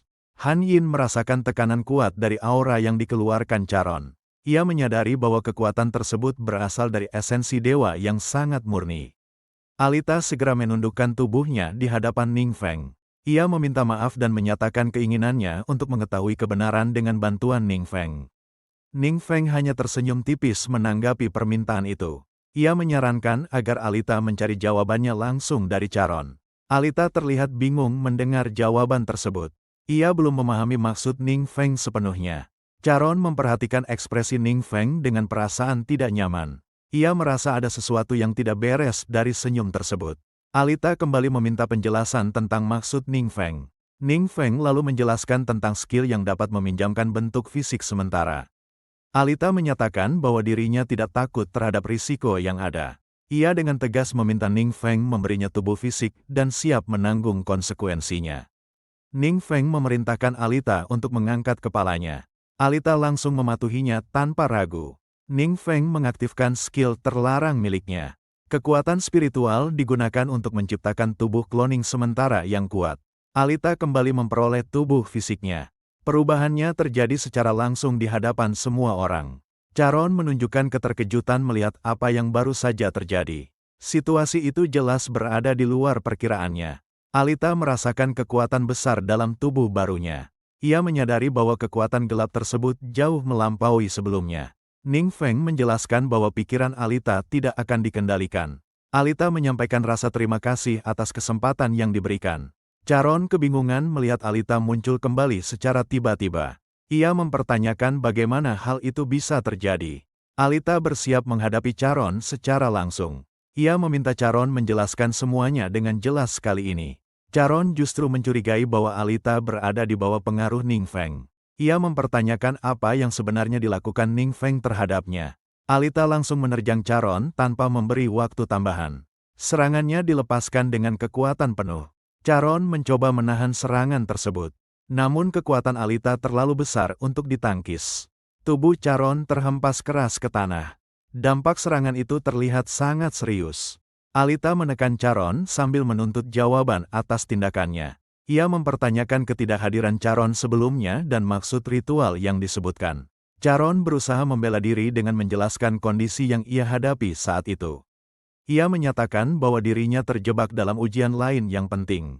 Ia melanjutkan penjelasan tentang tekanan yang ia alami sejak meninggalkan dunia tersebut. Charon menegaskan bahwa di hadapan dewa, dirinya tetap lemah. Alita memotong penjelasan itu dan menuntut jawaban yang lebih langsung. Ia menegaskan bahwa fokus Charon sebenarnya adalah senjata Godfall. Charon mencoba mengelak sambil mengakui ketertarikannya pada Godfall. Ia menjelaskan bahwa ia ingin menjadi lebih kuat agar tidak ditinggalkan dewa.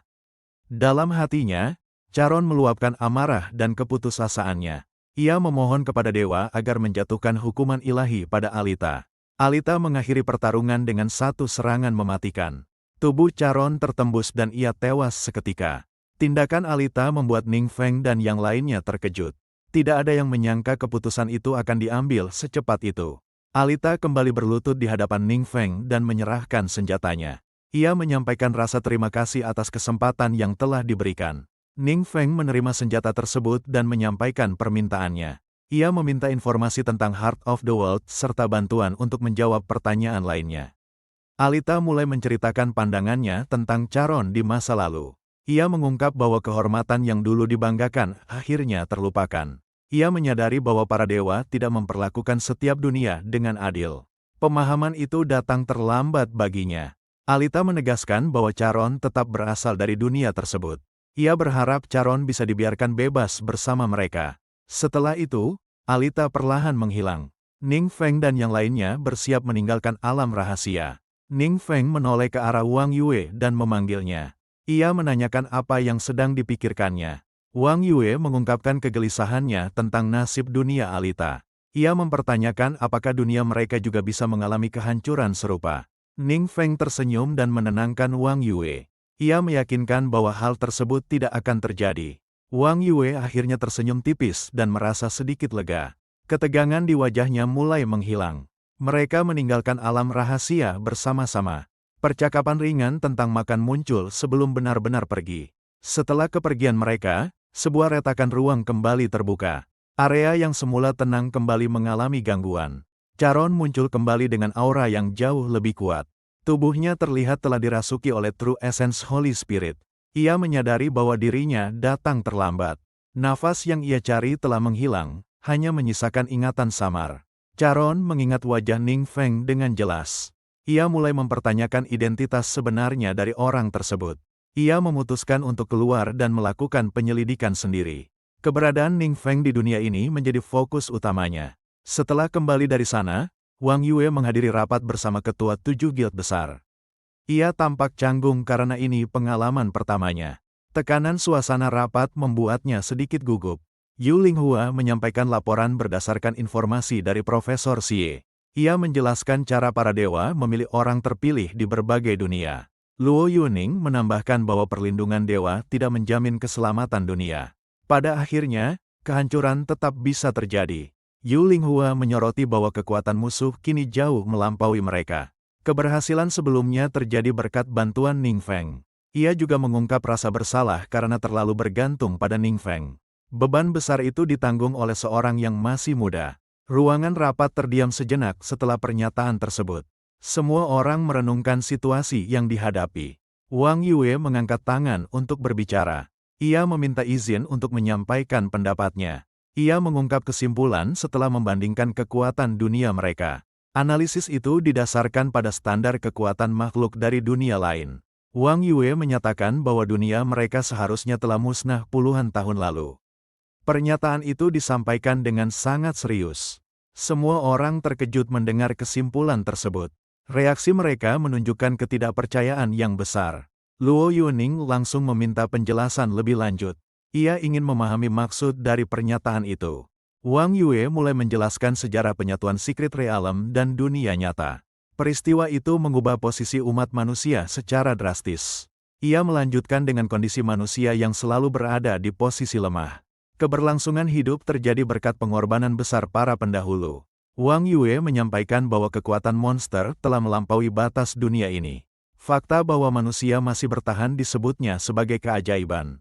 Ia menyatakan keyakinan bahwa keajaiban itu bisa terus dijaga. Tanggung jawab tersebut kini berada di tangan generasi mereka. Kata-kata itu membuat semua orang terdiam. Tidak ada yang langsung menanggapi. Wang Yue ragu apakah ucapannya tepat. Ia merasa cemas dengan reaksi yang muncul. Suasana berubah ketika tepuk tangan terdengar. Para peserta rapat menunjukkan dukungan mereka. Yu Linghua memuji keputusan mengundang Wang Yue. Ia merasa semangat juangnya kembali bangkit. Para pemimpin lain turut menanggapi dengan antusias. Mereka merasa bangga meski menghadapi tantangan besar. Liu Yingzhen mengalihkan pembahasan ke ancaman dewa di masa depan. Insiden ini dianggap sebagai peringatan penting. Di sisi lain, Charon berjalan di kawasan perkotaan. Ia menilai dunia rendah ini jarang menarik perhatian para dewa. Charon merasakan keberadaan Trial Secret Realm miliknya di dunia ini. Ia memutuskan untuk menjadikannya tempat tinggal sementara. Di sisi lain, He Xixiong berada di dalam trial milik True Essence Holy Spirit. Ia memikirkan kehancuran guild yang dibangun saudaranya dan tekad untuk menjadi lebih kuat. Tiba-tiba, sebuah retakan ruang muncul di hadapannya.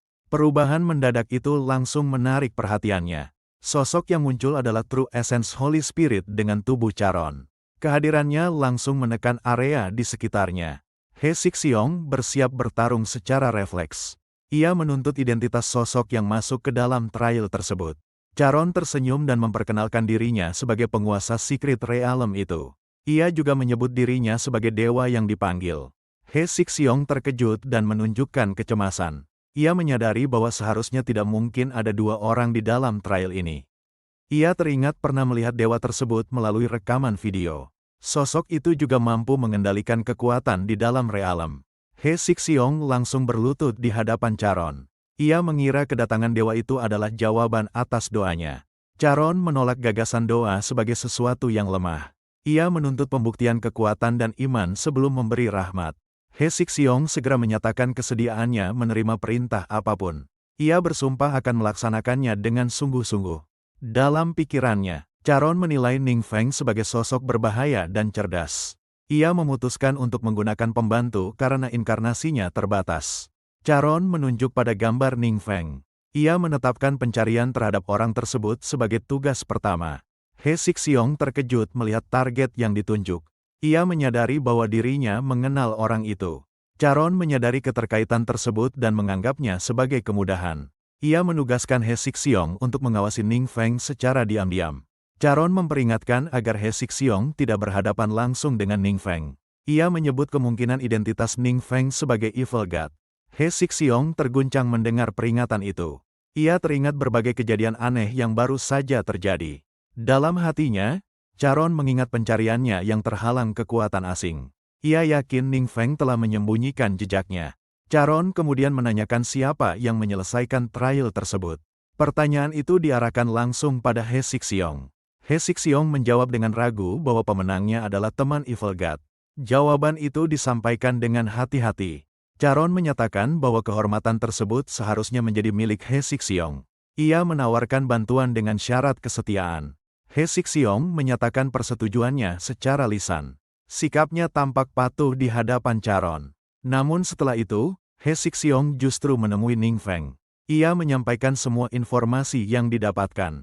Ning Feng terkejut mendengar pengakuan tersebut. He Sixiong menjelaskan bahwa sosok itu mengaku sebagai inkarnasi dewa dan secara pribadi mengutusnya untuk memata-matainya. Ning Feng berdiskusi dengan Han Yin melalui komunikasi pikiran. Mereka membahas batas waktu keberadaan inkarnasi dewa. Han Yin menjelaskan bahwa dewa menggunakan pengikut sebagai media inkarnasi. Cara itu memungkinkan mereka bertahan lebih lama. Ning Feng bertanya apakah He Sixiong tidak takut dicurigai. He Sixiong menjelaskan bahwa ia telah menguji Charon beberapa kali dan hasilnya dewa itu tidak maha tahu. Ia juga memperingatkan Ning Feng untuk tetap waspada.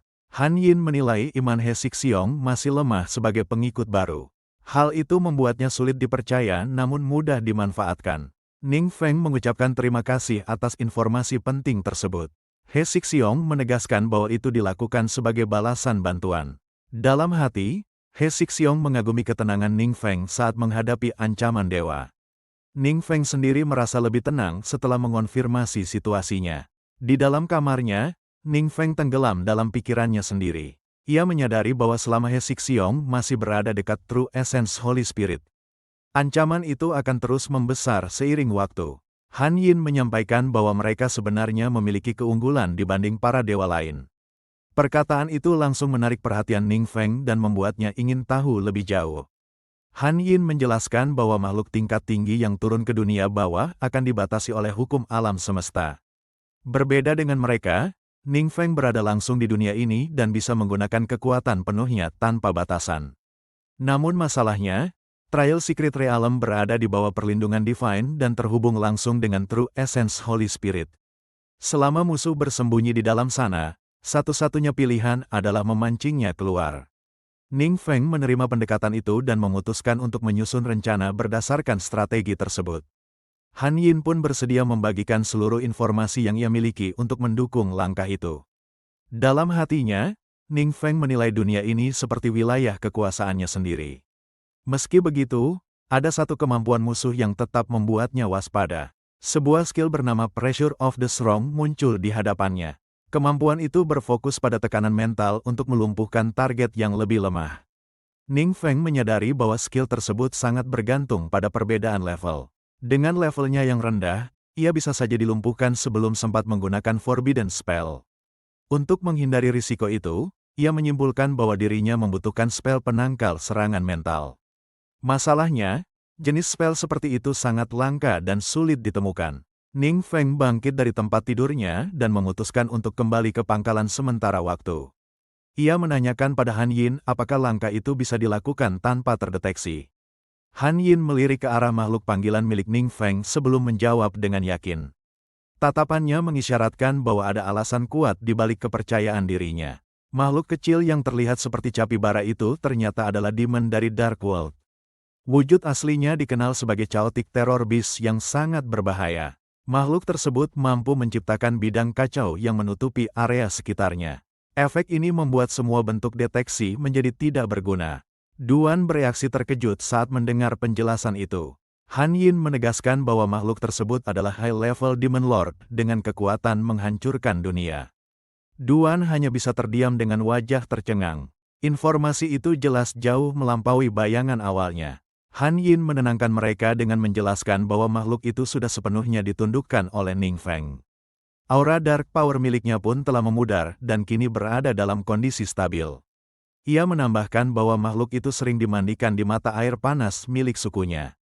Karena sudah cukup akrab, Han Yin bahkan menyebut Duan juga bisa melakukannya nanti. Dalam hatinya, Duan merasa situasi ini terlalu berlebihan untuk dicerna. Ia menyadari bahwa baik makhluk kecil itu maupun Han Yin sama-sama memiliki keberadaan yang sangat kuat. Ning Feng kemudian mengeluarkan sesuatu yang ia dapatkan dari Trial Realm. Ia menyebut benda itu sebagai hadiah yang bisa langsung digunakan Duan. Benda pertama yang muncul adalah sebuah buku skill dengan kemampuan serangan area yang kuat. Skill ini meningkatkan kecepatan, kerusakan, serta seluruh resistensi selama durasinya aktif. Selain itu, Ning Feng juga menyerahkan sebuah item headgear berkualitas tinggi. Item tersebut memberikan peningkatan atribut sekaligus kemampuan memanggil klon sementara dalam pertempuran. Duan langsung berdiri tegak dengan sikap penuh hormat. Ia menyatakan tekad untuk menjadi lebih kuat dan siap melindungi Ning Feng dengan nyawanya. Dalam hatinya, Ning Feng menyadari bahwa sikap manusia terhadap para dewa telah berubah. Bahkan ancaman True Essence Holy Spirit tidak lagi mengguncang orang-orang di sekitarnya. Ia menilai kondisi ini menguntungkannya karena membuat para dewa lebih sulit melacak keberadaannya. Dengan perlindungan pangkalan, ia berencana mencari spel penangkal serangan mental. Sementara itu, di alam rahasia lain, Charon sebagai avatar True Essence Holy Spirit sedang mengamati dunia manusia. Perhatiannya tertuju pada perubahan yang terjadi di sana.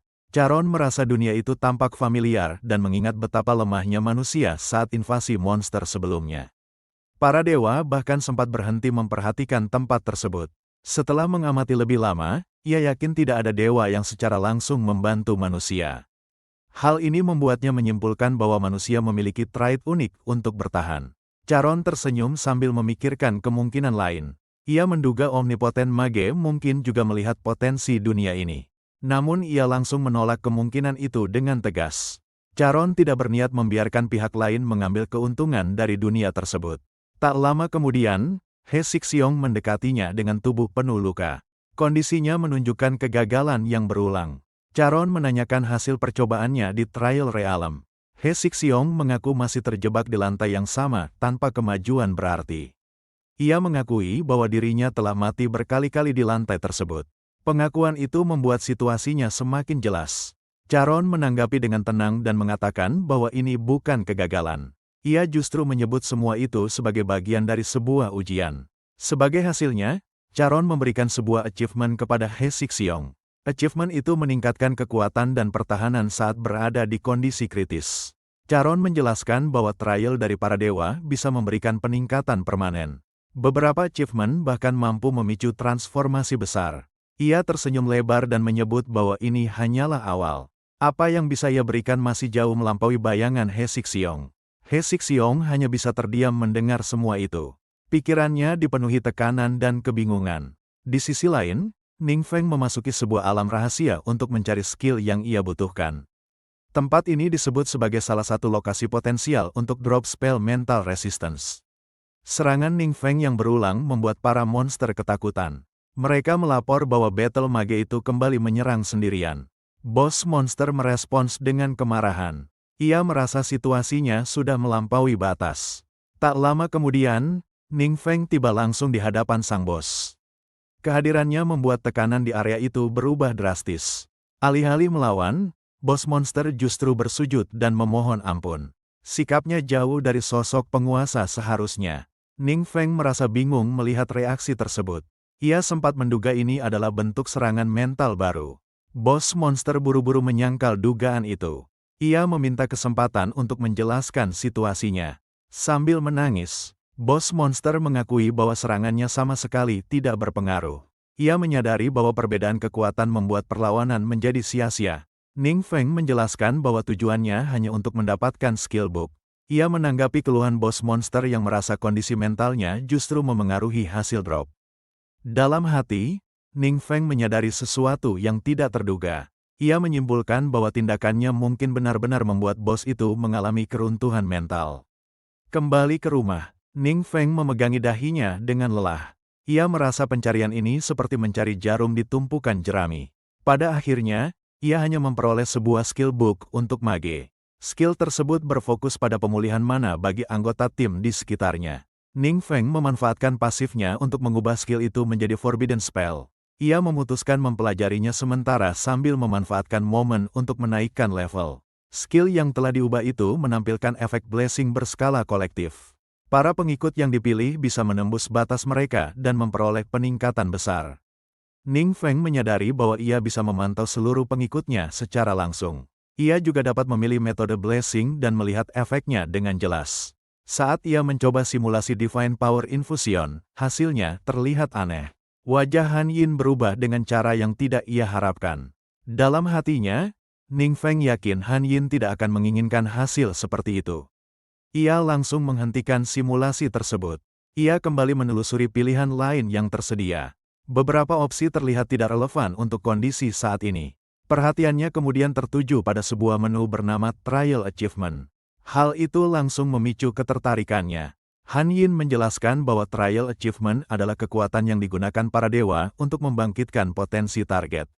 Achievement ini mengikuti aturan kosmik dan biasanya diberikan kepada individu yang disukai. Ning Feng memastikan bahwa achievement tidak secara langsung menanamkan divine power miliknya. Penjelasan Han Yin membuat arah pembicaraan semakin jelas. Ning Feng mengingat bahwa saat meninjau trial achievement, ia melihat sesuatu pada informasi milik Chang Mukyu. Detail itu terasa tidak biasa. Informasi tersebut berkaitan dengan metode peningkatan keberuntungan. Efeknya mampu menaikkan peluang drop item langka setelah musuh dikalahkan. Han Yin terkejut karena Ning Feng bisa melihat achievement dari jalur profesi lain. Hal itu berada di luar pemahaman umum para dewa. Ning Feng menduga kemungkinan itu berkaitan dengan sistem yang ia miliki. Han Yin mengakui bahwa asal-usul sistem tersebut masih belum jelas. Ning Feng memutuskan untuk tidak memikirkan hal itu terlalu jauh. Prioritasnya adalah membantu Chang Mukyu mendapatkan achievement tersebut. Ia kembali memasuki alam rahasia bersama Chang Mukyu. Keduanya bersiap menghadapi tantangan di dalamnya. Chang Mukyu terkejut saat achievement miliknya aktif. Perubahan itu terjadi secara langsung dan jelas terasa. Ning Feng hanya tersenyum tanpa penjelasan panjang. Ia menegaskan bahwa mereka perlu segera bersiap menghadapi pertarungan bos. Para monster kembali melapor kepada bos mereka. Serangan dari para adventurer dianggap semakin gila. Bos monster hanya terbaring sambil menangis kelelahan. Ia memerintahkan bawahannya untuk bertindak tanpa semangat. Ning Feng akhirnya membunuh bos tersebut sekali lagi. Kali ini, hasil yang ia incar akhirnya muncul. Sebuah buku skill dengan atribut Mind Science muncul sebagai drop. Inilah tujuan utama dari semua pengulangan itu. Setelah itu, Ning Feng menghadiri kelas pelatihan. Profesor Xie mulai menjelaskan dunia tersembunyi yang mereka jelajahi sebelumnya. Dalam hati, Profesor Xie mempertimbangkan sikap terbaik terhadap keberadaan makhluk ilahi. Ia ingin menekankan bahwa manusia menang dengan kekuatan mereka sendiri. Han Yin berbicara kepada Ning Feng melalui pikiran. Ia menilai tindakan tersebut mendorong pengikut untuk percaya pada diri sendiri. Di sisi lain, He Xixiong tampak ragu menentukan pilihannya. Ia berada di persimpangan antara dua kekuatan besar. Profesor Xie mengakhiri sesi dengan memberi waktu istirahat. Suasana kelas pun mulai mereda. Setelah sesi istirahat dimulai, He Xixiong mendekati Ning Feng secara pribadi. Sikapnya terlihat lebih berhati-hati dibanding sebelumnya. Mereka berdua berpindah ke tempat yang lebih sepi. Di sana, He Xixiong langsung menyinggung tentang trial achievement. Ning Feng mengakui bahwa ia memang mengetahui hal tersebut. Jawaban singkat itu langsung mengonfirmasi dugaan He Xixiong. Dalam hatinya, He Xixiong merasa keyakinannya semakin kuat. Ia menyimpulkan bahwa orang-orang di sekitar Ning Feng kemungkinan sudah memiliki achievement. He Xixiong kemudian menunjukkan achievement miliknya sendiri. Tindakannya dilakukan tanpa banyak kata. Ning Feng menilai achievement itu dengan santai. Ia menyebut kelangkaannya cukup mengesankan, tetapi bukan sesuatu yang luar biasa. Sikap Ning Feng membuat He Xixiong terkejut dalam diam. Ia merasa achievement dari True Essence Holy Spirit tidak dianggap sebagai hal penting. He Xixiong mengungkapkan kekhawatirannya bahwa achievement itu bisa menjadi alat kendali. Tapi Ning Feng menenangkannya dengan menyatakan tidak ada efek negatif. Han Yin mengamati situasi itu dengan tenang. Ia menyadari bahwa kegelisahan He Sixiong akhirnya berhasil diredam. Ning Feng menilai keraguan itu sebagai sifat alami manusia. Ia juga menegaskan bahwa informasi apapun yang ditemukan bukanlah masalah baginya. Di tempat lain, Charon mengamati rekaman pertarungan Ning Feng. Ia merasakan ada kejanggalan pada kekuatan omnipoten mage. Charon mengingat bahwa omnipoten mage pernah terluka parah di masa lalu. Hal itu membuat auranya kini jauh lebih sulit dideteksi. Namun serangan Ning Feng ke Trial Realm justru memperlihatkan keberadaannya. Tindakan itu terasa semakin sulit dipahami oleh Charon.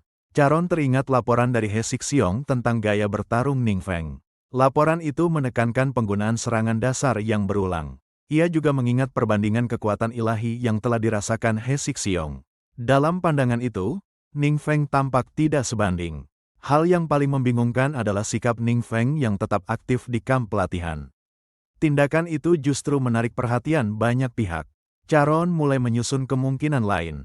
Ia menduga Ning Feng memperoleh 1 atau 2 artefak ilahi. Dengan asumsi itu, semua tindakan Ning Feng terasa masuk akal. Artefak ilahi dianggap cukup untuk mendominasi dunia tingkat rendah. Charon juga menilai bahwa ada sosok misterius di balik Ning Feng. Sosok itu diduga mendorong Ning Feng maju sebagai umpan. Kembali di kamarnya, Han Yin menanyakan apakah umpan ini akan berhasil. Pertanyaan itu diarahkan langsung kepada Ning Feng. Ning Feng menjelaskan bahwa citra sebagai pemilik artefak ilahi adalah penyamaran yang meyakinkan. Petunjuk kecil cukup membuat orang merasa menemukan kebenaran. Ia menilai bahwa dalam kondisi tidak pasti, musuh akan memilih kesimpulan yang terasa logis. Dengan cara itu, kebuntuan bisa dipatahkan.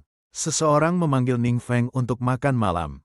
Ia segera merespons dan meninggalkan ruangan. Ning Feng berjalan menuju kantin. Suasana di sekitarnya tampak seperti biasa. Di sana, ia berpapasan dengan He Sixiong. Keduanya saling menatap sebentar. Mereka hanya saling tersenyum tanpa kata.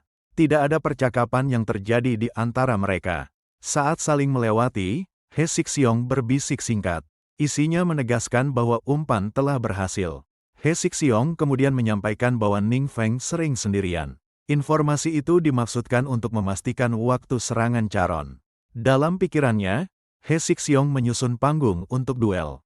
Ia menyadari bahwa yang akan terjadi selanjutnya adalah pertarungan dua penguasa.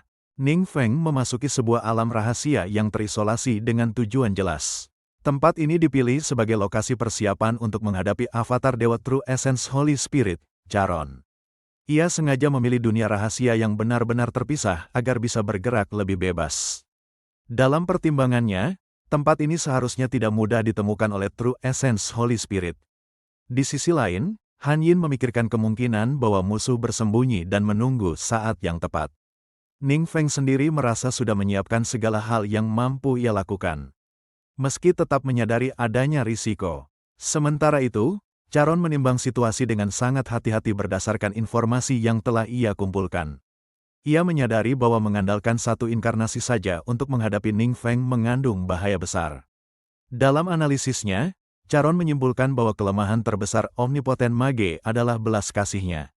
Keyakinan ini menjadi dasar bagi rencana yang mulai ia susun. Alih-alih mendatangi Ning Feng secara langsung, Charon memutuskan menuju alam rahasia lain. Tujuannya adalah mendekati orang-orang yang memiliki hubungan dengan Ning Feng. Ia memilih menunggu saat Ning Feng tidak berada di tempat tersebut. Dengan begitu, ia bisa mengikuti rekan-rekan Ning Feng tanpa harus menghadapi ancaman langsung. Charon meyakini bahwa omnipoten mage terlalu menghargai orang-orang di sekitarnya. Menurutnya, sikap ini justru membuka celah besar untuk dimanfaatkan. Sambil menyeringai, Charon mengincar teman-teman terdekat Ning Feng sebagai alat tawar-menawar. Ia percaya langkah ini masih memberinya peluang untuk bertarung. Tanpa memberi peringatan, Charon langsung melancarkan serangan ke arah mereka. Para target sama sekali tidak menyadari bahaya yang datang. Namun sebelum serangan itu mengenai sasaran, sebuah portal tiba-tiba terbuka di hadapan Charon. Dalam sekejap, ia terseret dan dipindahkan ke tempat lain. Teman-teman Ning Feng hanya bisa menatap dengan kebingungan. Mereka tidak memahami apa yang baru saja terjadi di depan mata mereka. Charon sendiri terkejut saat menyadari lingkungan di sekitarnya berubah drastis. Ia langsung mengenali tempat itu sebagai dunia gelap. Peristiwa tersebut merupakan hasil dari skill Ning Feng yang merobek ruang dan memindahkan target ke dunia gelap. Tak lama kemudian, Ning Feng muncul di hadapan Charon. Kehadirannya menegaskan bahwa tindakan Charon terhadap orang-orang tak bersalah telah diantisipasi sejak awal. Ning Feng menatap Charon dengan tatapan dingin. Ia menegaskan bahwa rencana Charon sudah ia perhitungkan dan antisipasi sejak awal. Charon langsung mengenali sosok di hadapannya sebagai Ning Feng. Pada saat yang sama, ia menyadari bahwa yang berdiri di depannya adalah omnipoten mage. Beberapa waktu sebelumnya, Ning Feng sempat menanyakan kemungkinan ancaman terhadap orang-orang di sekitarnya. Han Yin memahami maksud pertanyaan itu dan mengaitkannya dengan kejadian di masa lalu. Han Yin menjelaskan bahwa para penguasa pernah melakukan tindakan serupa sebelumnya. Hal itu membuat kemungkinan tersebut tidak bisa diabaikan. Ning Feng kemudian memeriksa skill yang ia miliki. Skill tersebut mampu memberikan berkah ilahi dan peningkatan kekuatan besar kepada pengikut yang ditunjuk. Ia memahami bahwa salah satu efek berkah itu adalah Shadow Sanctuary. Efek ini memungkinkan perlindungan dan peringatan otomatis saat bahaya mendekat. Ning Feng sempat berencana datang bersama Yuer dan yang lainnya untuk menguji efek berkah tersebut. Jika berhasil, ia tidak perlu khawatir mereka terjebak dalam bahaya mendadak. Kembali ke situasi saat ini, Charon mulai meningkatkan kewaspadaannya. Keadaan yang tiba-tiba berubah membuatnya tidak lagi bisa bersikap santai. Ia segera bersiap untuk bertarung dan menguatkan tekadnya. Bahkan jika inkarnasi ini hancur, ia tetap berniat menyelidiki kekuatan Ning Feng. Ning Feng melepaskan kekuatannya tanpa menahan diri. Aura ungu pekat menyelimuti tubuhnya, menekan ruang di sekitarnya. Charon terbelalak saat merasakan tekanan tersebut. Kekuatan yang muncul jauh melampaui perkiraannya. Seketika, sebuah mata raksasa muncul di langit. Petir besar menyambar Charon dan menghanguskannya dalam satu serangan. Setelah serangan itu, Ning Feng memastikan situasi di hadapannya. Ia menilai bahwa ancaman dari Charon telah berakhir. Ini menjadi pengalaman pertama Ning Feng bertarung di dunia gelap. Karena khawatir akan hal-hal tak terduga, ia tetap menjaga kewaspadaan. Han Yin menyadari bahwa menghadapi kutukan terlarang secara langsung bukan hal biasa. Bahkan dewa pun seharusnya tidak mampu menahannya. Dalam ingatannya, Han Yin teringat cerita tentang kejadian di Trial Secret Realm. Saat itu, Ning Feng terkena kutukan terlarang namun pulih hanya dengan ramuan penyembuh. Ning Feng mengakui bahwa ia tidak menyangka True Essence Holy Spirit akan menyerang langsung melalui tubuh Charon. Ia berharap kejadian ini memberinya waktu untuk terus memperkuat diri. Di alam ilahi True Essence Holy Spirit, tubuh utama sang dewa terkena serangan balik. Dampaknya langsung terasa di pusat kekuasaannya. Ia mengerang dan menunduk dari tahtanya. Kondisinya jelas tidak stabil. Para pelayan segera mendekat dengan wajah cemas. Mereka memanggil sang Divine Lord dengan panik. Namun True Essence Holy Spirit mengusir mereka dengan amarah. Ia tidak ingin siapapun menyaksikan keadaannya saat ini. Dalam benaknya, ia tidak percaya bahwa Omnipoten Mage mampu mengendalikan Dark Force. Sebelumnya, ia sama sekali tidak merasakan jejak kekuatan tersebut. Ia menyadari bahwa bahkan 7 dewa jahat belum pernah menggunakan Dark Force sejauh ini. Fakta ini membuat situasinya semakin mengerikan. True Essence Holy Spirit mulai mempertanyakan pencapaian Ning Feng. Ia merasa harus segera menghubungi dewa-dewa lain. Namun ia juga khawatir jika kondisinya diketahui pihak lain. Dalam keadaan seperti ini, situasi bisa dimanfaatkan musuh. Dengan emosi meluap, ia memukul dan menghancurkan lantai di sekitarnya. Kemarahannya tak lagi terbendung. Sementara itu, di Guild Azure Sharp, He Xiyu akhirnya pulih sepenuhnya. Setelah lama diisolasi, ia bisa kembali beraktivitas. Ia menoleh pada adiknya dan menanyakan kondisi Guild selama dirinya pergi. He Xixiong menjelaskan situasi yang terjadi. He Xiyu memilih bersikap realistis terhadap anggota yang pergi. Ia yakin Trial Secret Realm masih menjadi harapan kebangkitan Guild. He Xixiong menyimpan kekhawatiran dalam hati. Ia ragu apakah harus menceritakan keberadaan True Essence Holy Spirit kepada kakaknya. Tiba-tiba, mata He Xiyu melebar saat alam rahasianya menghilang. Hal ini terjadi bersamaan dengan kekalahan True Essence Holy Spirit yang tidak ia sadari. Menyadari kemungkinan penyebabnya, He Xixiong segera menghubungi Ning Feng. Ia langsung menanyakan situasi Trial Secret Realm. He Xixiong menjelaskan bahwa kakaknya tiba-tiba mengalami kondisi seperti terkena pukulan berat. Kejadian itu terjadi tepat setelah kepulangannya. Han Yin menjelaskan bahwa Trial Secret Realm merupakan perpanjangan alam ilahi. Tempat itu menjadi basis utama penyebaran kepercayaan para dewa. Ia menyimpulkan bahwa True Essence Holy Spirit telah memutuskan hubungan dengan dunia ini. Tindakan itu menandakan pengakuan kekalahan. Ning Feng menyampaikan kesimpulan tersebut kepada He Sixiong. Untuk saat ini, ia memastikan bahwa dirinya berada di pihak pemenang. He Sixiong merasa sangat bersyukur atas pilihannya sejak awal. Ia lega karena tidak pernah mengkhianati Ning Feng. Perasaan lega itu membuatnya melompat kegirangan. Beban di hatinya akhirnya terlepas. Beberapa hari kemudian, Ning Feng mengumpulkan rekan-rekannya di kamp pelatihan. Ia berniat menjelaskan situasi terbaru secara terbuka. Ia menegaskan bahwa meskipun True Essence Holy Spirit telah disingkirkan sementara, persiapan lanjutan tetap diperlukan. Ancaman belum sepenuhnya berakhir. Ning Feng menyadari bahwa dewa-dewa lain pada akhirnya akan memperhatikan tempat ini. Masalah baru hanya tinggal menunggu waktu. Ia mengungkapkan rasa terima kasih atas kepercayaan yang telah diberikan kepadanya. Dukungan itu menjadi dasar langkah selanjutnya. He Sixiong merasa sangat bangga dalam hati. Ia yakin pilihannya telah membawanya berada di sisi yang benar.